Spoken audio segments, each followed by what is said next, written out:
नमस्कार, मैं भावना और चलिए देखते हैं झारखंड की 25 फटाफट बड़ी खबरों को। रांची समेत झारखंड के इन जिलों में होगी बारिश और वज्रपात की संभावना। राजधानी रांची समेत राज्य भर में इन दिनों गर्मी की तपिश से लोग परेशान हैं। बता दें, राजधानी रांची का अधिकतम तापमान 40 डिग्री के पार पहुंच गया है। राज्य की बात करें तो राज्य का अधिकतम तापमान 45 डिग्री के ऊपर चल रहा है। हालांकि इसी बीच खबर सामने आ रही है कि राज्य के अधिकांश क्षेत्रों में बारिश के साथ वज्रपात की संभावना है। इसकी जानकारी खुद मौसम विभाग ने दी है। हेमंत सोरेन ननिहाल जाकर ममेरे भाई की शादी में शिरकत की। मुख्यमंत्री हेमंत सोरेन मंगलवार को चांडिल के धाती किढे स्थित अपने ननिहाल गए व ममेरे भाई की शादी समारोह की रिसेप्शन पार्टी में पहुंचे हुए हैं। मुख्यमंत्री 2 घंटे तक ननिहाल में रहे और वर वधू को आशीर्वाद दिया। राष्ट्रपति के दौरे को लेकर बदला शहर का ट्रैफिक प्लान। राष्ट्रपति द्रौपदी मुर्मू आज झारखंड के 3 दिवसीय दौरे पर आ रही है। राष्ट्रपति आज एयरपोर्ट पर उतरने के बाद सीधा राजभवन जाएगी। उनका काफिला बिना किसी परेशानी के आराम से राजभवन पहुंच जाए, इसके लिए रांची जिला प्रशासन ने खास इंतजाम किया है। ट्रैफिक प्लान को बदला गया है। इस दौरान उक्त रूट को आमजनों के लिए पूरी तरह से ब्लॉक किया जाएगा। हालांकि काफी सीमित समय के लिए ही होगा। एमपी पुलिस ने की बड़ी कार्यवाही। झारखंड से नकली नोटों के सेलर को दबोचा। हाल ही में रिजर्व बैंक ने 2000 के नोट को चलन से बाहर करने की घोषणा की थी, जिसके बाद लोग लाइन में लगकर 2000 की नोट बैंकों से जमा करा रही हैं। इसी बीच एमपी की रीवा साइबर की टीम ने नकली नोटों के सेलर को झारखंड के रांची से गिरफ्तार किया है। इनके पास से हजारों के नकली नोट बरामद किए हैं। इनका कारोबार सोशल मीडिया से लेकर कई अन्य राज्यों तक फैला था। मोदी सरकार के 9 साल पूरे होने पर राजस्थान के अजमेर में होगी भव्य रैली। मोदी सरकार के 9 साल पूरे होने के मौके पर राजस्थान के अजमेर में भव्य रैली होने वाली है। पीएम मोदी 31 मई को अजमेर में रैली करेंगे। इसी साल के अंत में राजस्थान में विधानसभा चुनाव होने हैं। ऐसे में पीएम मोदी की ये रैली काफी महत्व रखती है। पीएम नरेंद्र मोदी की अगुवाई वाली सरकार के 9 साल पूरे होने पर भाजपा की राजस्थान में 30 मई से 30 जून तक महाजनसंपर्क कार्यक्रम आयोजित करने की योजना है।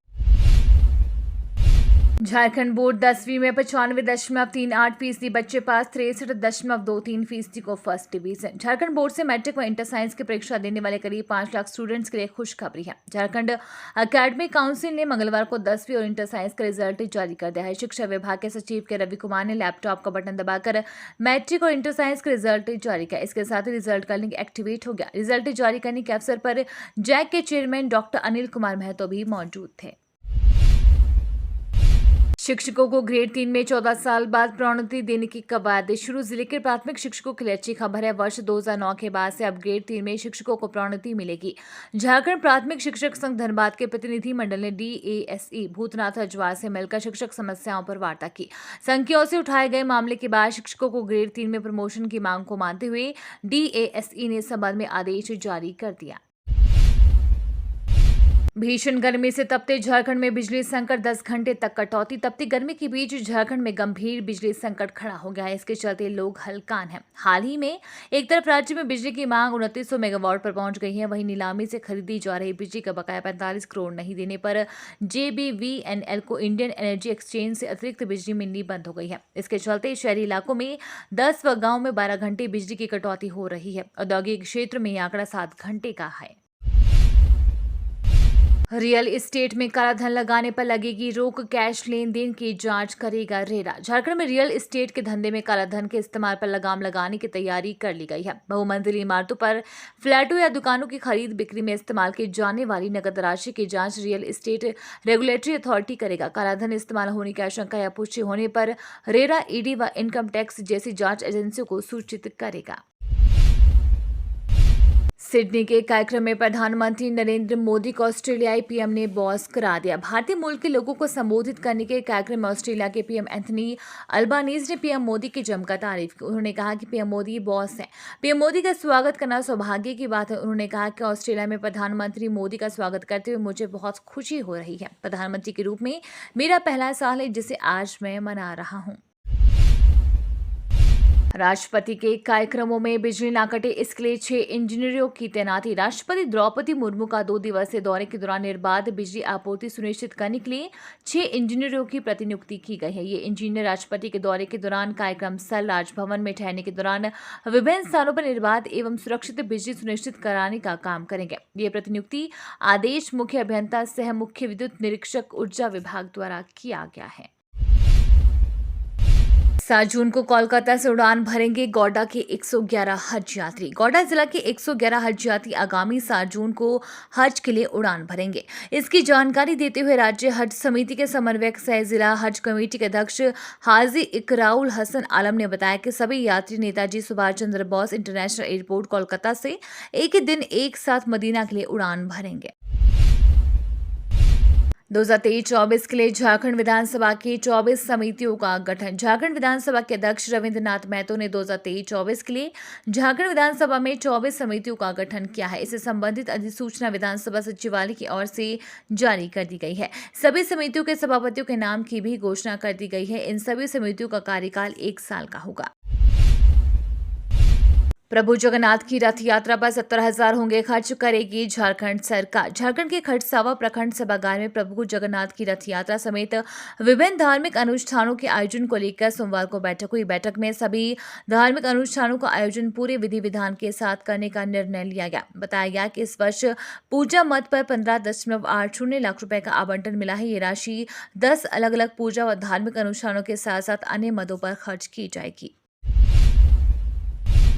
बिजली संकट पर वायरल हुआ सीएम हेमंत का पुराना ट्वीट, विपक्ष ने ली चुटकी। झारखंड में भीषण गर्मी के बीच बिजली संकट है। बदहाली का आलम है कि राजधानी रांची में रोजाना कम से कम 10 घंटे बिजली कटौती हो रही है। गर्मी के बीच लोग लालटेन जलाकर रोशनी कर रहे हैं और बांस के पंखे से गर्मी से लड़ने का असफल प्रयास कर रहे हैं। विपक्ष बिजली संकट को लेकर लगातार हेमंत सोरेन सरकार पर हमलावर है। वहीं अब बिजली संकट पर ही मुख्यमंत्री हेमंत सोरेन का एक पुराना ट्वीट वायरल हो रहा है।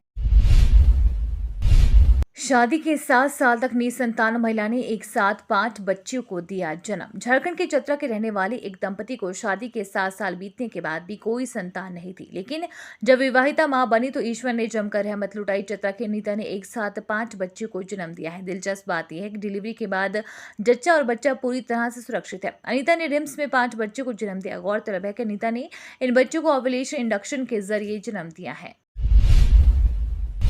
बाबा बैद्यनाथ की पूजा अर्चना के साथ शुरू होगी महामहिम की झारखंड दौरा। राष्ट्रपति द्रौपदी मुर्मू आज देवघर आ रही है। राष्ट्रपति अपने 3 दिवसीय झारखंड दौरे की शुरुआत 12 ज्योतिर्लिंगों में सर्वश्रेष्ठ कामना लिंग बाबा बैद्यनाथ की पूजा अर्चना कर करेंगे। राष्ट्रपति के आगमन की तैयारी को लेकर एडीजी संजय आनंद लाटकार खाद्य आपूर्ति विभाग सह राजस्व सोमवार को देवघर पहुंचे। गौरतलब है कि राष्ट्रपति आज ही झारखंड हाईकोर्ट के नए भवन का भी उद्घाटन करेंगे। राष्ट्रपति का खूंटी जाने का भी कार्यक्रम है। राजधानी रांची के 5 लाख की आबादी जूझ रही है गंभीर जल संकट से। राजधानी की 5 लाख की आबादी 1 माह से गंभीर जल संकट से जूझ रही है। इसके पीछे कारण रुका और बूटी जलापूर्ति केंद्र में लो वोल्टेज की समस्या होना है। इसके समाधान को लेकर विद्युत विभाग से लगातार संपर्क स्थापित किया गया, लेकिन इसका समाधान नहीं हो पाया है। अरविंद केजरीवाल ने ममता बनर्जी से मुलाकात, कई अहम मुद्दों पर होगी बात। दिल्ली के मुख्यमंत्री अरविंद केजरीवाल मंगलवार को कोलकाता में पश्चिम बंगाल की अपनी समकक्ष ममता बनर्जी से मुलाकात करने की बात सत्ताधारी तृणमूल कांग्रेस के एक पदाधिकारी ने दी। उन्होंने बताया कि ममता से मुलाकात के दौरान पंजाब के मुख्यमंत्री भगवंत मान भी केजरीवाल के साथ होंगे। अध्यादेश को लेकर केंद्र के खिलाफ अपनी सरकार की लड़ाई में विपक्षी दलों का समर्थन हासिल करने की कोशिशों में जुटे हैं। बाबूलाल मरांडी ने कहा, बीजेपी की सरकार बनी तो मिनी एनआरसी लागू करेंगे। झारखंड के पूर्व सीएम बाबूलाल मरांडी ने साहिबगंज में कहा कि अगर राज्य में बीजेपी की सरकार बनी तो संथाल परगना में मिनी एनआरसी लागू किया जाएगा। मरांडी ने ये बात संथाल परगना में बांग्लादेशी नागरिकों के घुसपैठ के मुद्दे पर यह बात कही। मरांडी ने कहा कि उन्होंने इस मुद्दे को कई बार उठाया है। संथाल में पाकुड़ से लेकर साहिबगंज में बांग्लादेशी नागरिकों की घुसपैठ हुई है। सरकार को उसकी जांच करानी चाहिए। मोदी सनेम केस में राहुल गांधी को समन रांची में लगानी होगी हाजिरी। मोदी सनेम केस से जुड़े मानहानि के एक केस में आरोपी राहुल गांधी के खिलाफ समन जारी है। सोमवार को मामले में उपस्थिति की तारीख निर्धारित थी, लेकिन नहीं पहुंचे। मामले के विशेष न्यायिक दंडाधिकारी अनामिका किस्कू की अदालत गगन कुमार ने क्रैक की यूपीएससी की परीक्षा। हजारीबाग जमालुद्दीन हजारीबाग जिले के अलग डीगा। दिनेश गोप से सफेद पोशों के कितने गहरे हैं संबंध, खंगालेगी एनआईए। एनआईए के हत्थे चढ़े पीएलएफआई सुप्रीमो दिनेश गोप से 8 दिनों की रिमांड पर एनआईए बड़े राज उगलवाएगी। दिनेश गोप ने शुरुआती पूछताछ में राजनीतिक संरक्षण मिलने की बात कबूली है। वहीं पुलिस के निचले स्तर से भी दिनेश गोप को सपोर्ट मिलने की बात सामने आई है। दिनेश गोप ने शुरुआती पूछताछ में अपने मददगारों के नाम भी बताए हैं। हालांकि 8 दिनों की रिमांड पर दिनेश गोप नए खुलासे कर सकता है। रांची खूंटी में लेवी की रकम का निवेश करने वालों पर भी एनआईए दबिश डाल सकती है। ये तो थी आज की बड़ी खबरें। अपने गांव या शहर की न्यूज देखने के लिए हमें कमेंट्स में जरूर बताएं कि आप न्यूज को कहां से देख रहे हैं।